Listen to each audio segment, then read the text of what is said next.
고기를 탐하던 이웃집 할머니의 정체. 베트남 시라 괴담입니다. 그것은 제 삼촌에게 들은 이야기로 베트남의 한 시골 마을에서 실제로 있었던 일입니다. 그 마을의 집들은 서로 아주 가깝게 붙어 있었습니다. 뒷마당은 나무 울타리 하나를 사이에 두고 다닥다닥 와 있었는데 울타리 높이라 봐야 고작 1.5m 정도 불과했죠. 사람들은 뒷마당을 부엌 겸용으로 사용하곤 했습니다. 그 시절 냉장고가 변변치 않아 고기를 보관하긴 쉽진 않았습니다. 유일한 방법은 고기를 소금에 절여 뒷마당 부엌 선반에 올려두는 것 뿐이었죠. 별다른 보관 용기도 없이 그냥 선반 위에 얹어두는 식이었습니다. 어느 가족에게 이해한 일이 닥치기 전까지 그 작은 마을은 아주 평화로웠습니다. 사건의 시작은 어느 날 밤이었습니다. 그 집의 안주인은 평소처럼 남은 고기를 뒷마당 선반에 보관했습니다. 그런데 다음날 아침 식사를 준비하러 나갔더니 고기가 감쪽같이 사라진 겁니다. 화가 난 그녀는 가족들에게 누가 고기를 가져갔냐고 따져 물었지만 아무도 아는 사람이 없었습니다. 가족들은 대수롭지 않게 여겼고 안주인도 조금 기분이 나빴지만 시장에서 고기를 더 사왔습니다. 그날 밤 그녀는 다시 남은 고기를 소금에 절여 뒷마당에 두었습니다. 이번에는 도둑 맞지 않으려 다른 선반에 숨겨두었죠. 하지만 다음날 아침 고기는 또다시 사라져 있었습니다. 안주인은 몹시 화가 나 그녀는 남편에게 이틀 밤 연속으로 고기를 도둑 맞았다고 하소연했습니다. 부부는 문제를 해결하기 위해 조사를 해보기로 했습니다. 남편은 오늘 밤은 자지 말고 뒷마당을 감시해서 범인을 잡자라고 제안했습니다. 그날 밤 부부는 뒷마당이 내려다 보이는 창가에 자리를 잡았습니다. 아이들이 잠든 후 밖에서 보이지 않도록 집안의 불을 모두 껐습니다. 보름달이 환하게 뜬 무더운 밤이었고 귀뚜라미 울음소리와 부엉이 소리만 들려왔습니다. 자정이 넘자 마을의 모든 불이 꺼졌지만 부부는 초조한 마음으로 창밖을 주시하고 있었습니다. 새벽 1시가 조금 넘었을 무렵 누군가의 그림자가 울타리를 훌쩍 뛰어넘어 뒷마당으로 들어왔습니다. 달빛이 밝아 여자의 형상이라는 것은 알 수 있었지만 정확히 누구인지는 보이지 않았습니다. 여자는 부부가 숨어 있는 곳에서 불과 몇 미터 떨어진 선반 쪽으로 다가갔습니다. 아내가 남편에게 속삭였습니다. 저 여자가 고기를 집어들면 바로 튀어나가서 현장을 돕집시다. 여자가 고기에 손을 뻗는 순간 부부는 조심스럽게 문 쪽으로 이동했습니다.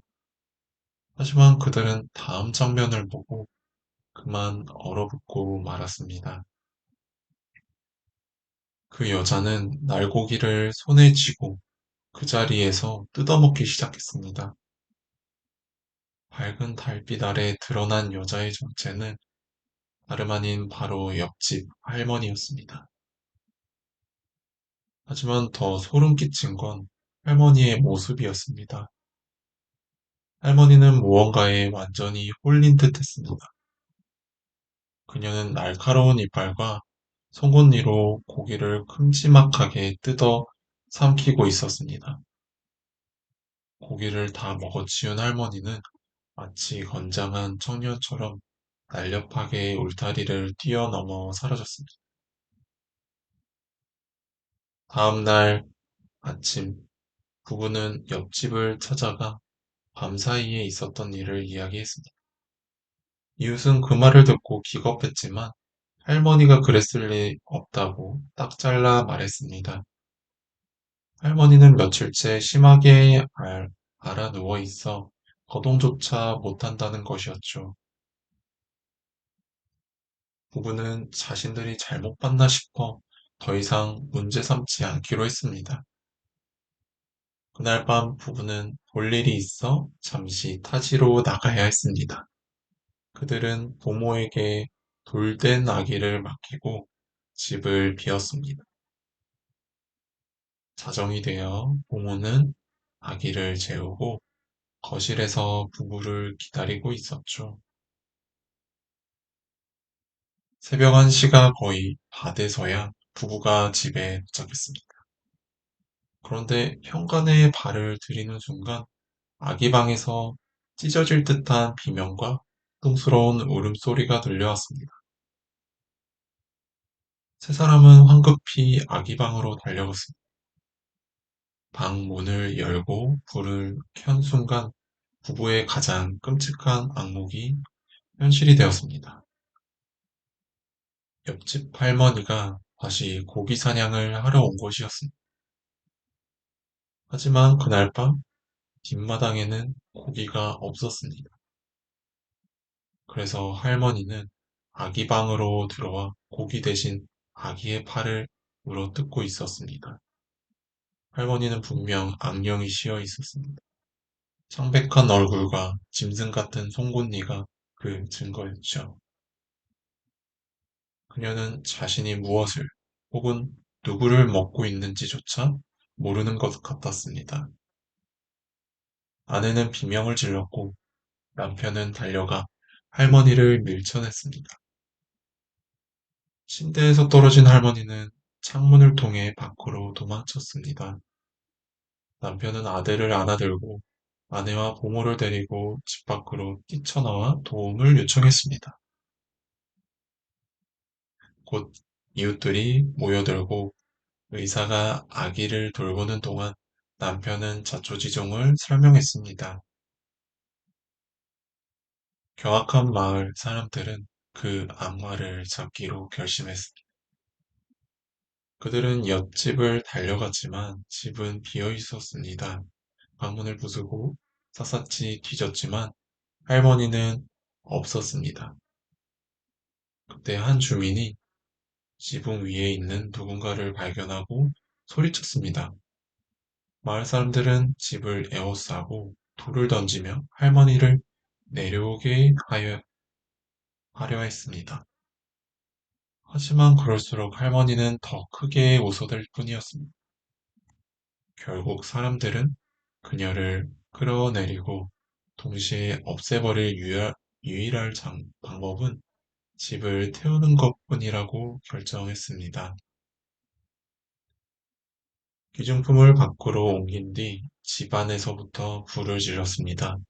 불길이 치솟아 집 전체가 화염에 휩싸여도 그 악령은 여전히 지붕 위에 사람들을 조롱하며 뛰어다녔습니다. 곧 불길이 그녀를 가뒀고 집이 무너지면서 할머니도 함께 불길 속으로 떨어졌습니다. 사람들은 피가 얼어붙을 듯한 사악한 비명을 들었습니다. 그리고는 정적이 찾아왔습니다. 그것이 끝이었습니다. 다음날 잿더미가 된 집을 뒤졌지만 할머니의 유골을 찾을 수 없었습니다. 발견된 것은 아주 작은 두개골 하나였습니다. 옆집 할머니와 그 가족에게 무슨 일이 있었는지는 아무도 모릅니다. 소문에 의하면 가족들은 이미 마을을 떠났고 할머니는 그날 밤이 되기 전에 이미 죽어 있었다고 합니다. 그날 밤 사람들이 본 것은 할머니의 시체를 차지한 악령이었던 것이죠.